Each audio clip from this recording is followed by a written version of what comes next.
Aquí arranca una de las rutas senderistas más populares de Ordesa. La Cola de Caballo tiene todavía nieve en algunos tramos, por lo que esta Semana Santa se necesitan piolets y crampones para realizarla.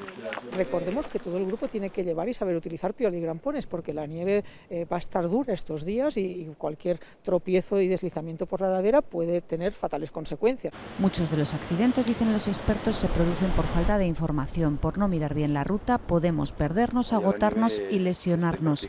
Pero eso, explican, tiene fácil solución. Eso se solucionaría de manera sencilla, pues habiendo consultado bien antes cuál es la ruta que queremos hacer, llevando el mapa de la ruta, llevando el track en el GPS de nuestro teléfono móvil. Imprescindible consultar antes la meteo y evitar hacer la excursión en solitario. Y avisar de dónde vas a ir, cuánto tiempo más o menos vas a tardar y demás, para que estén un poco pendientes por si pasa alguna cosa.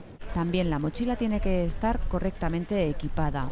Siempre llevamos comida, bebida, para pasar un rato por lo menos. Esta Semana Santa se prevén fuertes rachas de viento y eso debemos tenerlo en cuenta a la hora de preparar nuestra mochila, que debe incluir varias capas de abrigo, un plumas fino y también un cortavientos y hasta una manta térmica dentro de nuestro botiquín.